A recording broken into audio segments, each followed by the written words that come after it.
The Nigel Farage Show. Mr. Nigel Farage. Thank you, Donald, and good evening, everybody. Well, breaking news in the space of the last hour is we hear that British and EU negotiators have reached a deal over the so-called Brexit bill, opening the door to a potential breakthrough in talks this December. This comes from the Daily Telegraph, and they say that sources on both sides have confirmed that the agreement in principle has been reached. Remember, the EU was demanding 60 billion euros as our financial settlement, and all of this ahead of a lunchtime meeting that takes place in Brussels next Monday between Theresa May and Jean-Claude Juncker. We're told that the discussions led by Oliver Robbins, who's the UK's chief Brexit negotiator, civil servant, we're told the figure that's been agreed is somewhere between 45 and 55 billion euros. That's 40 to 48 billion sterling. Now, even though the old adage is that nothing's agreed until everything's agreed, this is being seen as a big breakthrough moment, a story led by the Telegraph and their Europe editor Peter Foster, and he spoke to Ian Dale just a few minutes ago. Here he is. What I'm understanding from my sources in Brussels is that last week, essentially the UK agreed to the vast majority of Europe's demands on the bill. Now, there is an old adage in Brussels that nothing is agreed till everything's agreed. So if the other legs of this negotiation on protecting EU citizens' rights and Northern Ireland fall down, then, of course, everything comes off the table. But I think we have passed a real milestone in the negotiation, which is that, we have agreed to the vast majority of their demands.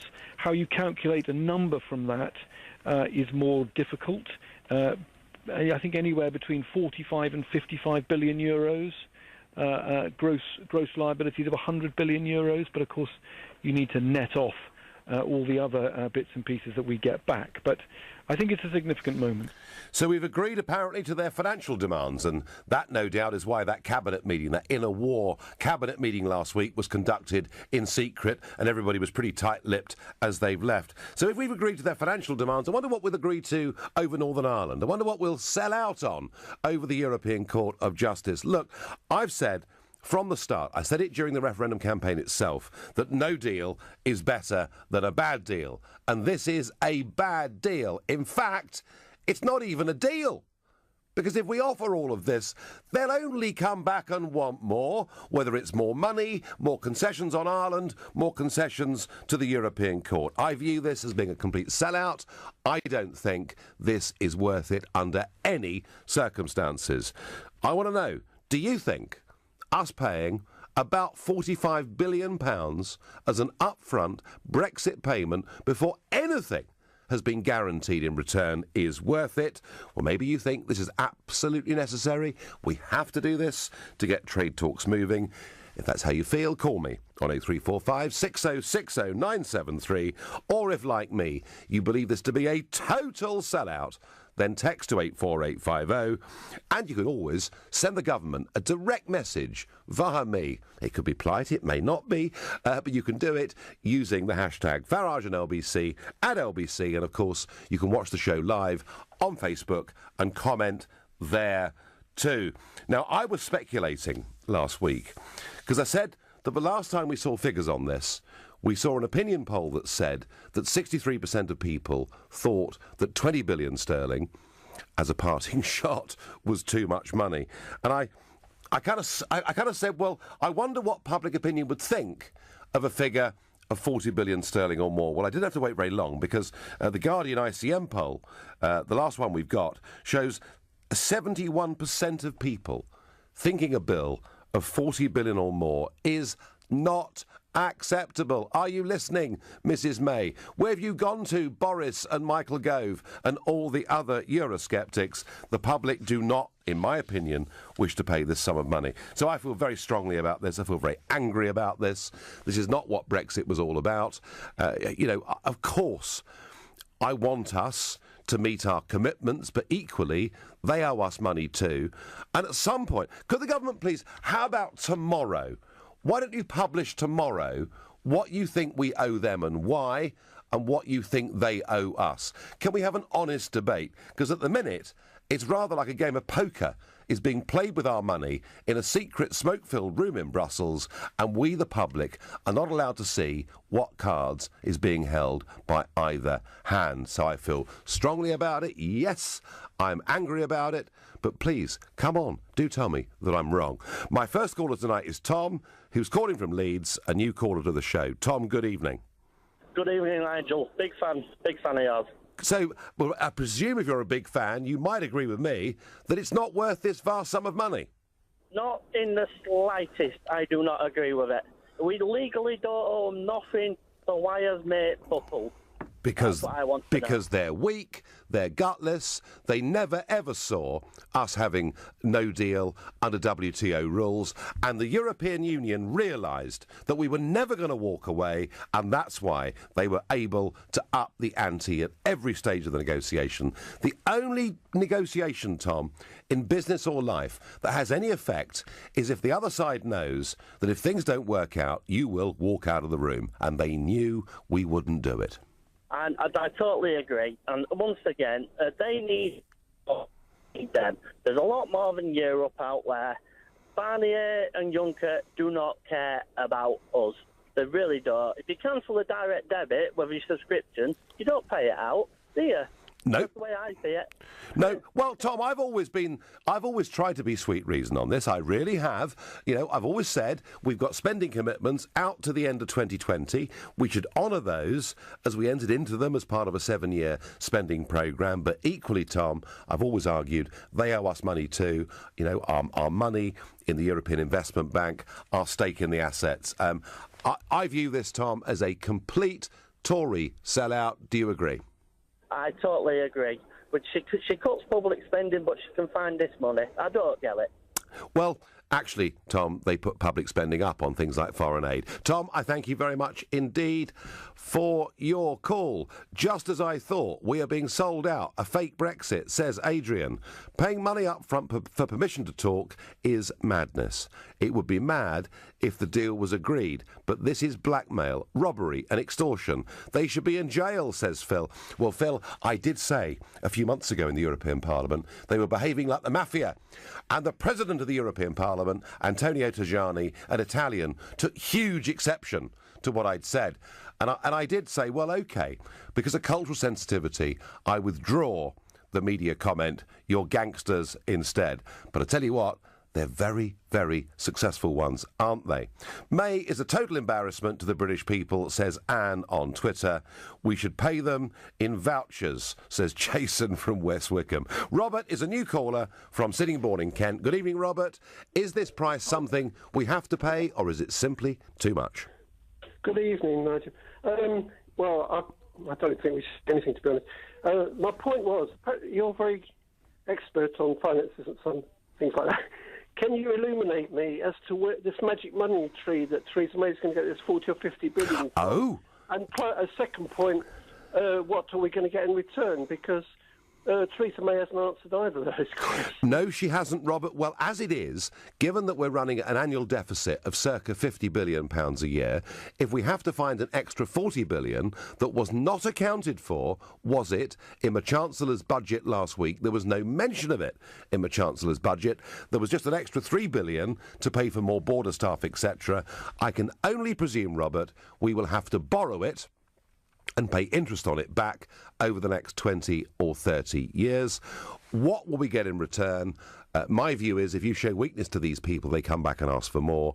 My guess is we'll get more demands over Ireland. We'll get more demands over the role of the European Court of Justice and their say on the rights of EU citizens living in the United Kingdom. And it would appear, if the Telegraph story is right, it would appear that there's nothing guaranteed in return. And Robert, let me tell you, even if we were guaranteed a free trade deal in return, I would still be saying it is not worth £45 billion. The cost on UK products of tariffs into the European market is about £7 billion every year. And if, Robert, we get on top of a whopping bill more demands on Ireland, more power for the European Court of Justice. If we're then told we're going to be trapped for 2 years or more in a transition period, during which time all new European law will apply to us as well, frankly, we'll be worse off than if we'd stayed in as a full member. We may legally be headed in the right direction. We may legally leave the European Union on March 29th, 2019, but we're no further forward, Robert. That's what I think. I quite agree. I think I regard them as the EU mafiosi, and this is like a blackmail demand. And if we give in to this, and can I just make one other point, quick, Nigel? I know you've got a lot of callers. What these Remainers failed to realise, if we have another referendum, we decide to stay in the EU after all, we'll be treated like a doormat by the EU mafia. They'll force us into Euro. They can do what they like to us. Well, I think we're totally weak. To be honest, Robert, we're being treated like a doormat now because they knew that Theresa May was never, ever going to walk away. I do think, Robert, the prospects on a second referendum on EU membership are very remote, and that is because public opinion has firmed up behind Brexit in a very big way. But I think the gap between the governors and the governed is now huge. Robert, I thank you. Peter on Facebook says, why are we doing this anyway? It's harmful to the country. It's harmful to our children. Stop this Brexit nonsense now. Peter, can you imagine what they do to us? If we went back and said we want to rejoin, we would have to join the euro. Mr Juncker made that clear in his State of the Union speech, and we would have to subscribe to the European army. Peter on Facebook, are you seriously suggesting that the British public would want us to do those two things? I don't think so. Magda says, I think we have paid for the EU army, and we are being made to think that it's an outpayment. Magda thinking this money will be used for the EU army. Well, one never knows quite where and how the money gets spent, least of all the European Union themselves, who've had a bit of trouble with the auditors for the last 20 years in a row. Please tell me I'm wrong. Tell me it's worth every bean of the 45 billion that the Daily Telegraph say we have agreed in principle to pay as our divorce bill in return for absolutely zip. You're listening to The Nigel Farage Show, exclusively on LBC. Nigel Farage Show on LBC. Call 0345 6060 973. The Daily Telegraph's Peter Foster breaks a story that says he has good sources on both sides, saying that last week we agreed to the Brexit bill and it's going to be around about a cool 45 billion pounds. And if you're driving, just be careful and keep hold of the steering wheel, because it is an astonishing figure, and it is one that will be supported by fewer than 10% of the British population. In return for it, we get virtually nothing. Sang says on Facebook, so guessing we're not getting the 350 million to the NHS then. Doesn't look like it under this Prime Minister, does it? I'm a 19-year-old university student and a Leave voter, and I'm outraged that we are even paying a penny piece, let alone up to 55 billion euros. The government have totally sold out, and the May-Davis position now looks untenable. It would be much better to leave without a deal. Well, it would be better to leave without a deal than to have a very, very bad deal. And even if all the other pieces of the jigsaw came into place, my contention is this sum of money simply is not worth it, even if we were guaranteed tariff-free access, which we're not under these current arrangements. If you agree, you disagree, call me on 0345 6060 973, text to 84850, tweet using the hashtag Farage and LBC at LBC. Watch us on Facebook and comment there too. I'm going to Paris to Matthew, who's my next caller. Good evening, Matthew. Bonsoir. Bonsoir. So I bet in the Elysee Palace tonight they go, "Whoa, come on, the Brits are paying up." They're all worried about us. But no, basically, I mean, it's going to be worth it. We've got to get to those trade deals so we can see what they're willing to put on the table, what sort of trade deal. But I mean, I see it from your side. I think once we get we start talking the trade, we'll see what sort of trade deal they want to give us, what sort of free trade, how long they're going to be the transition arrangement for the frictionless trade. But then it's going to be Parliament what's going to decide if it's a good or a bad deal, and we've got to get to that point. And it could be, and Matthew, it could be the European Parliament too, because don't forget, at the end of this process, the European Parliament have a power of veto. So, Matthew, you're of the view, and I think there have been a growing number of people who've been saying, look, OK, if we have to pay something just to get rid of them, just to get it done, then it's worth it. But there is a question, Matthew, of, let's just say, and it's not the case, but because there's no guarantee, but let's just say we were guaranteed tariff-free access to the European single market. Would that, in your view, be worth 45 billion sterling? Well, yeah, I mean, if we get the tariff-free, frictionless trade and we get the control of immigration, what everyone wants, basically we're going to be better off than we are now. So, I mean, that 45 billion could be sort of like, it would have been what we would have been paying maybe for 10 years. And after 10 years, we will be in the position that we'll be better off. But at the same time, it's all the point when we start doing those trade deals with the rest of the world. OK. No, you're being pragmatic about it. You're saying, look, we pay a bill and it's job done. And a lot of people would take that view, Matthew, but is 45 billion worth it? That's the question. Yeah, but I mean, what it is, we've got to see what deal they give us, and then if it's not good enough, what I think what's going to happen is that they're not going to give us a good deal, and I think it's possibly not going to be worth it. But at least we've then seen all their cards, and then what Luke said a couple of weeks ago, we could actually then revoke the Article 50. We won't pay them a penny. And then we do it. Well, that's obvious. No, that is possible. That is possible down the road. But don't you think, Matthew, that right at this moment in time, it's the EU that appear to have the whip hand, and it's the British government that look very weak indeed?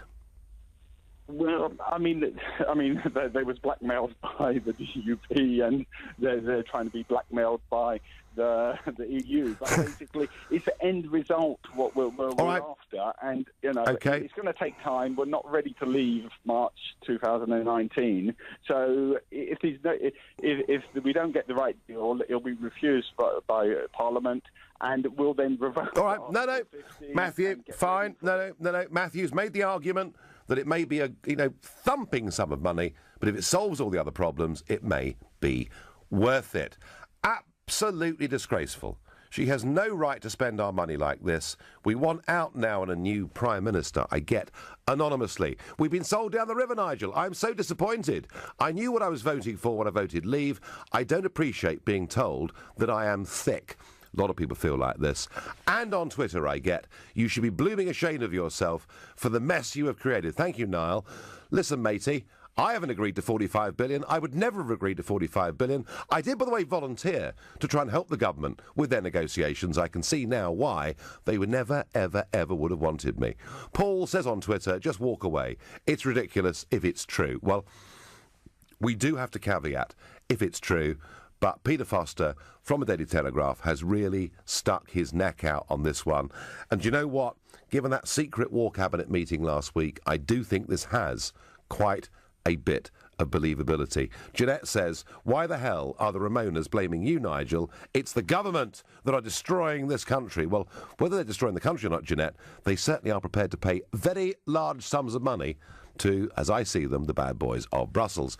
David is a new caller from Croydon. David, good evening. Hello, Nigel. I think you've caused all this mess. Thank you. That we've got ourselves. That's very sweet of you, David.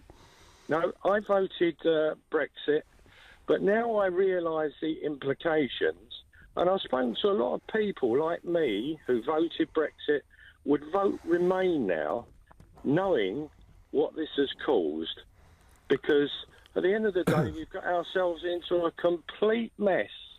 And what has they? You made it sound like we could just, it would just be something that would just, we could just exit from, and there wouldn't be any problems. Or if there were, we could just walk away. We can. We can't. We can. No, David. David, we're not a hostage.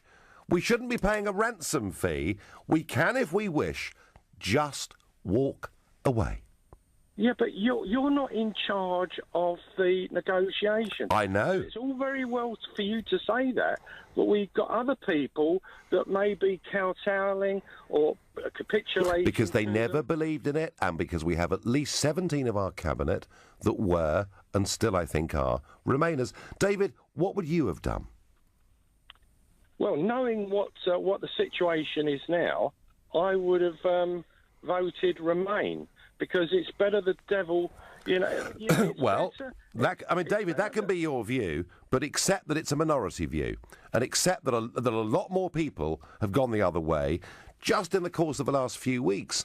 We're even getting popular culture figures from the left, Noel Gallagher, people like that saying just get on with it. Morrissey at the weekend talking about it as a liberation.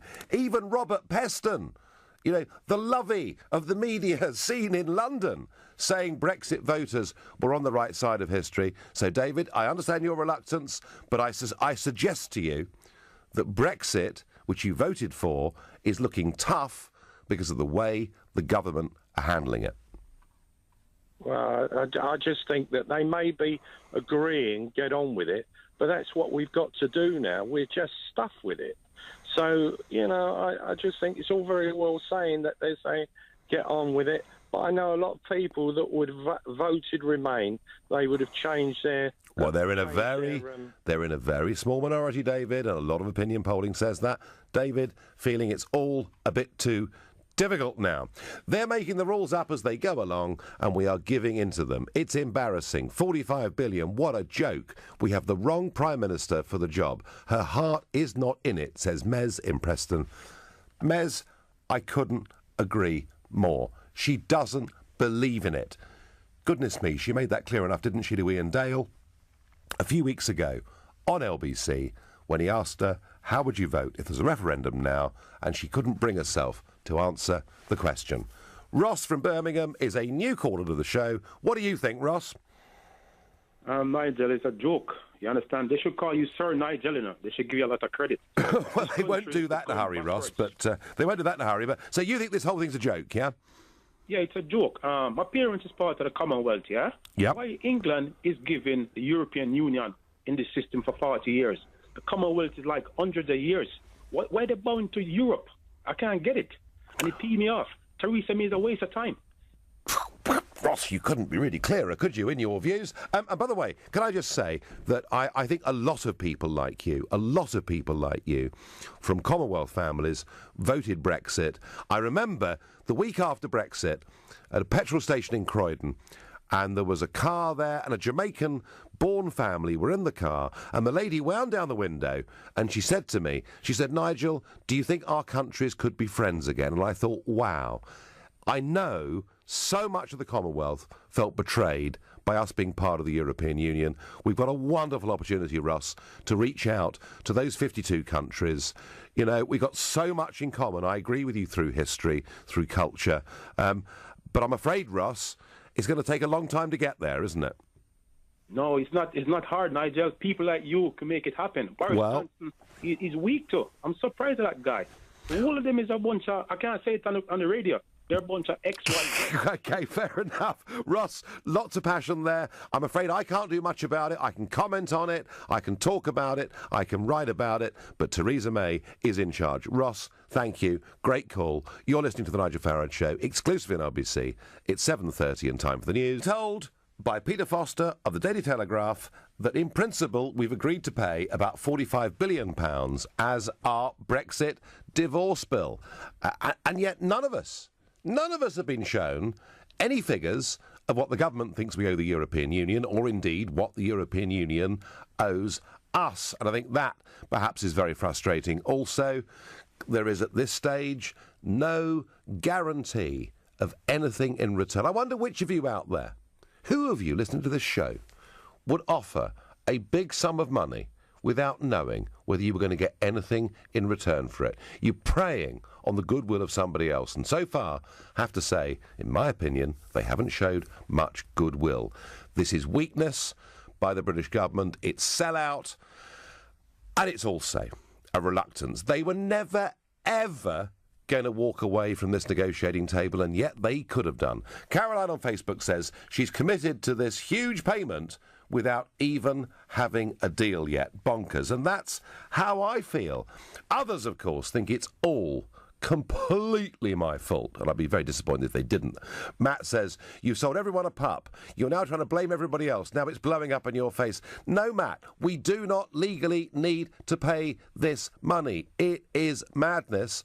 I can understand a sensible negotiation about what we owe them and we owe us.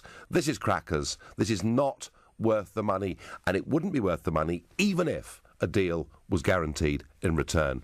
Colin, another new caller from Finchley, is on my line. Colin, what do you make of it?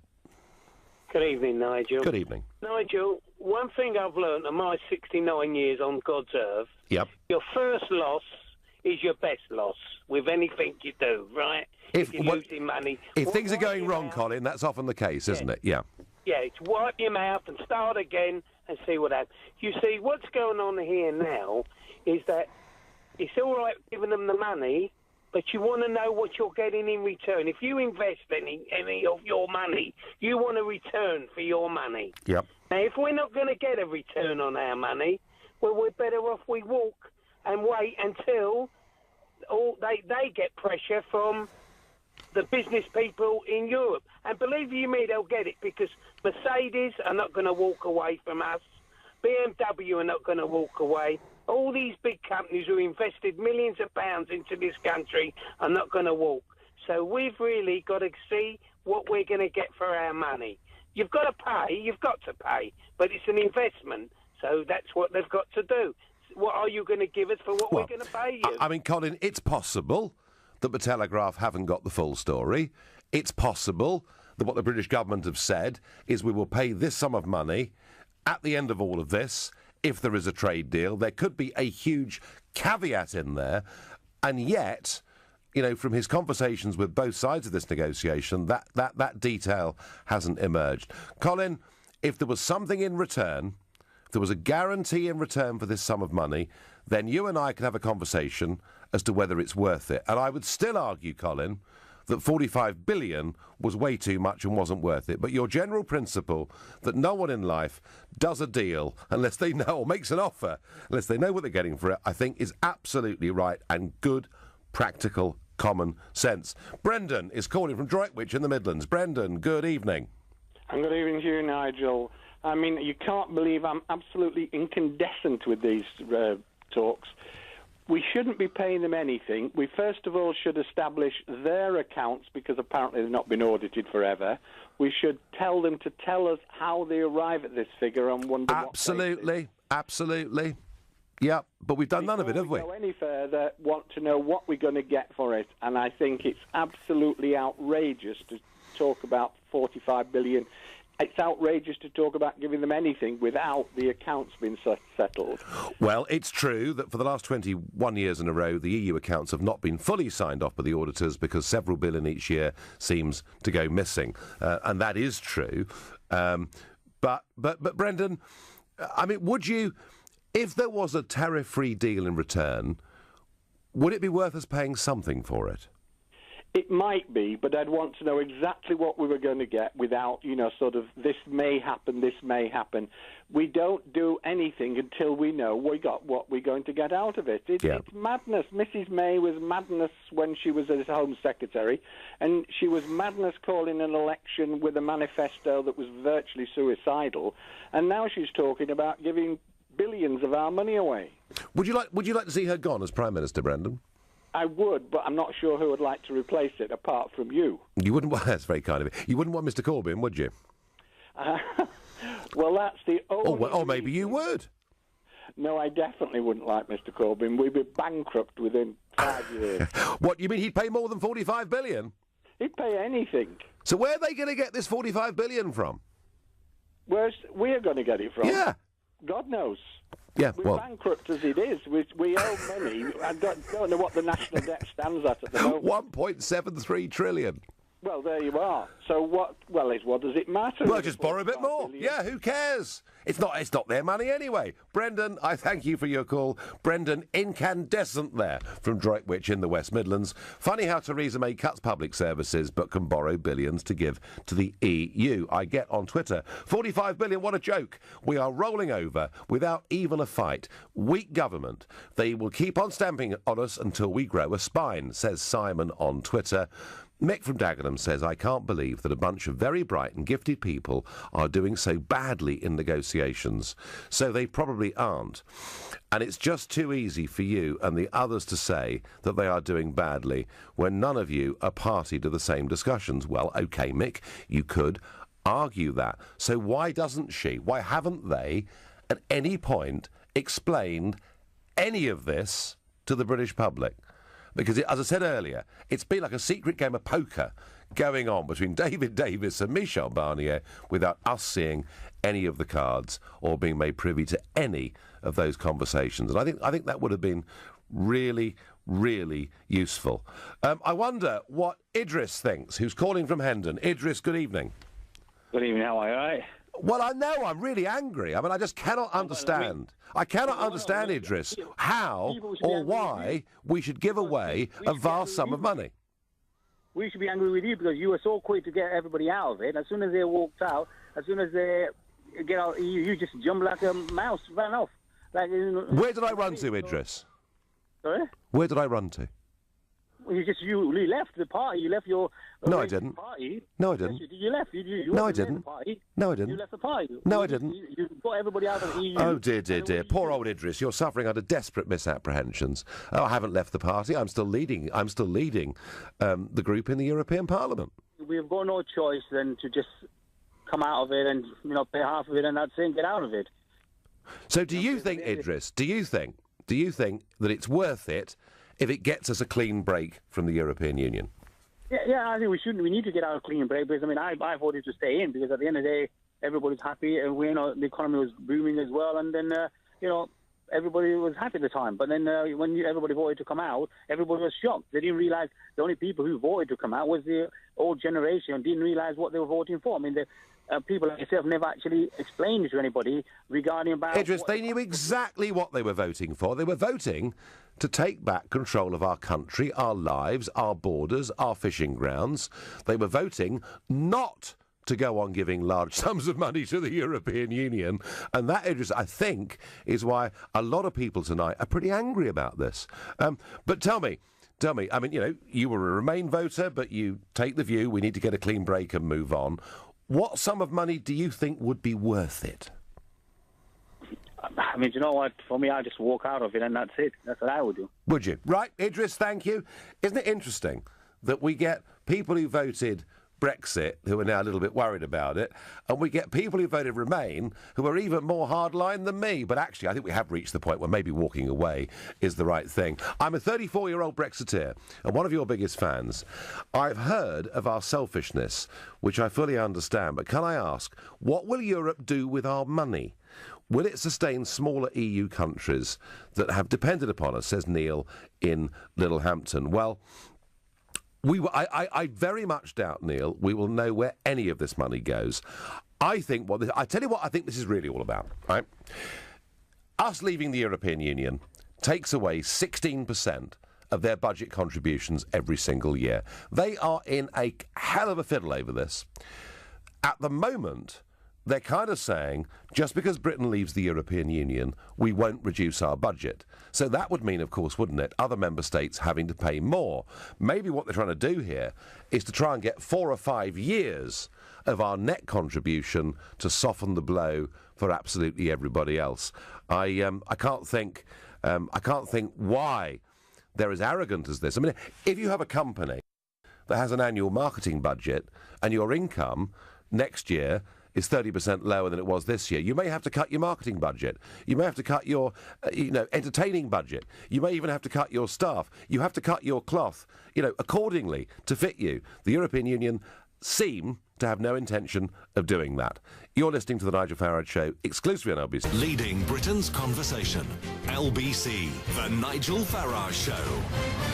The Telegraph reveal that it's been agreed. we're going to pay £45 billion to leave the European Union, and I'm asking you whether you think it's worth it. I don't, particularly as there's no deal of any kind guaranteed in return. And breaking news, North Korea has launched a ballistic missile, according to reports. South Korea's military has said the missile was fired from an area north of Pyongyang early on Wednesday local time. The Yonhap news agency reported South Korea's Joint Chiefs of Staff saying that it and US authorities are analysing the trajectory. A US official also said that the launch had taken place. And you can keep across this story with LBC, and Donald Trump will be doing a press conference in 15 to 20 minutes' time. Back to 45 billion. Jamie on Twitter feels very strongly about this. He says we should pay the EU absolutely nothing because on June the 23rd we voted to break away. We shouldn't be considering any payment whatsoever. Question. If the EU, in the second stage, offer a lousy trade deal, can the 50 billion euros be taken off the table? The figure is absolutely mind-blowing, says Tommy. Well, you'd have thought so, Tommy. Given the weakness of our leaders, I have absolutely no idea at all. I wonder what Jenny, a new caller from Stamford in Lincolnshire, thinks. Jenny, good evening. Good evening, Nigel. I have got 2 points to make, which I feel very strongly about. I've been going and living in France for the past 30 years. Uh-huh. I do get first-hand how the French feels about the British. And I generally get we don't like the Brits at all because they think that we think we're better than them. Yeah? What do you mean? Sorry, Jenny, you're saying the French think we're arrogant? Yes. Very much so. And I ask because obviously I live in England, I go to France, I've got 2 sisters there who are married to French, and I do ask their friends, family, colleagues, and they say they think we're arrogant, or sometimes I get because they killed Joan of Arc, which is not even true. Hang on, that's not true, is it? It's not, because it was sold by the French priests, was sold to British, but that's a different story. Right. I mean, Jenny, we love a bit of historical context, but back to Joan of Arc, wow. Yes, yeah. Well, that's what that's the reason they give us. The point that I wanted to make is Theresa May is so focused on what EU thinks about her instead of thinking what her nation thinks about her. She's focused more on what to do best for them than she thinks what should be best for us here. What, to be popular on the international stage, yeah?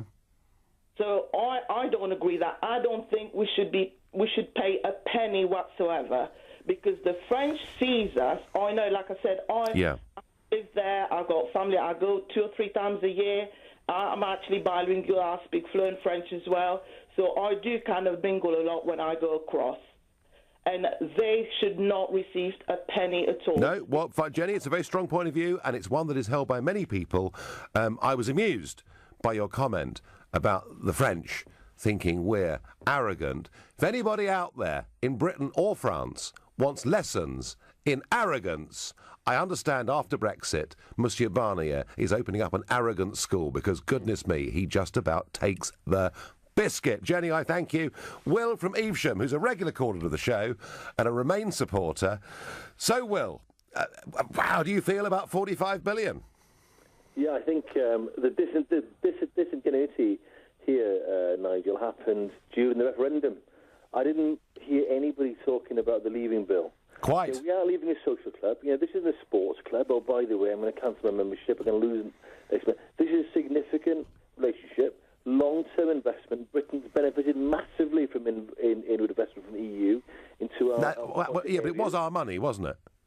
Sorry? It was our money. Hang on. Let's get the figures, Nigel. Whose net benefits? I'm sure you're in the calculations. Britain is a net benefactor from the EU. No, Will. No, Will, please. Hang on. Please. No, come on. Look, we can argue about numbers, and you can argue about money that came to rich landowners or to universities or to regional aid, but we've been a net contributor every single year since 1973. I'm talking about specific investment in areas like Cornwall, in Wales. Yeah, we're identified as focus areas. Britain has benefited massively from EU investment, and the idea, but that was never discussed in the referendum. Well, let's agree to disagree on that, right? Because I'm saying we've been a net contributor since 1973, and you look at certain areas that have received money. But you're quite right. Nobody in the referendum discussed a divorce bill. David Cameron didn't discuss a divorce bill, and I certainly, and Boris certainly, didn't discuss a divorce bill because everyone knew that under Article 50 we had no legal obligation whatsoever to pay a penny piece. And Will, I've argued, as you know, you listen to this show, you engage in this show, I've argued we should meet any commitments that we'd said, you know, we were going to be responsible for, which is spending up until the end of 2020, but in return they owe us some money. What frustrates me, Will, is I've not seen from Barnier or from David Davis or Mrs May, nobody has attempted to explain any figures to us, have they? Well, hang on. If we're talking about figures, all right, I remember you during the referendum talking about Project Fear. That was a phrase that dropped off your lips every other day. Project Fear, Project Fear. Housing prices to collapse, foreign direct investment to decline, us to be left out in the cold. Yeah, there was plenty of it. In the last 2 days, the OBR gave us the worst forecast since 1983. Rees-Mogg said, oh, exaggeration. OECD, I've just come and said it's worse. All right? So, and I specifically point to Brexit. This is not Project Fear. You and the kind of... Well... These are, I mean, OECD, Will, is part of the international globalist club, so we're not surprised about them. Let us hope, for every reason, that the OBR are wrong. I do see one problem overhanging the British economy. I've been mentioning it on this show for the last week or two, and I was surprised to see that for once I'm in agreement with Goldman Sachs. Goldman Sachs said the biggest threat overhanging the British economy is not Brexit, though that worries some. It is the prospect of Corbyn and McDonnell and a hard left anti-business government. And that, I think, in terms of business, is an even bigger threat. But, Will, let me just ask you. We voted to leave. You were dead against it. What do you think we should pay to leave? Well, that's not really the issue. I know, it is the issue. That's exactly what we're discussing. I'm asking you, is 45 billion worth it? I thought it was a talk show, not a dictatorship. Do you... Well, the question, Will, that every caller is attempting to answer is 45 billion worth it? I think what we should pay. I think we should say to them, you know what, we don't want to go. We can say it's economic disaster. We're going to save 45 billion. But just to follow on your point... Well, Will, come on, Will. Now, look, Will, fewer than 10%... Fewer than 10% of the population think we should pay 45 billion. No, Will, you can't. When I have a debate and I ask people to tell me that we shouldn't leave the European Union, you'll be top of the queue. But I'm asking, given that we are leaving, and given that now a very big, settled will of the people majority want us to leave, what is the right figure? Will, as ever, I've given you a good go. I always do. Jamie is my last caller of the evening. He's a new caller of the show, and he's from Ware in Hertfordshire. What do you make of it, Jamie? Hello, Nigel. I'd just like to... well, this might be wishful thinking on my part, but I wonder if, in actual fact, what we've seen is the very beginning or the first step of no deal. And the reason that we've offered this money is because we're well aware that we'll never have to pay it. I think politically, Theresa May is in a very difficult position. First, she has to be able to hear what the other side are actually offering in terms of the Irish border and particularly in terms of trade. But I wonder if in the negotiations that have taken place so far, they realise that the Europeans are being so unreasonable that a deal that will satisfy them can never be struck. And the only way she can justify walking away from the negotiations is by allowing the Europeans to demonstrate to everybody just how unreasonable they're being. Well, Jamie, I love that line of argument, and I absolutely hope and pray that you're right.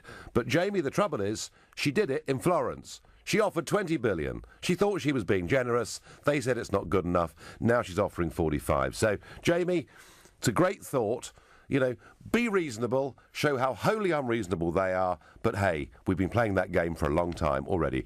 Jamie, I thank you. I thank all of you for taking part in this. I think it's an outrageous sum of money. We shouldn't be paying it, even if there was a deal guaranteed, which there is not.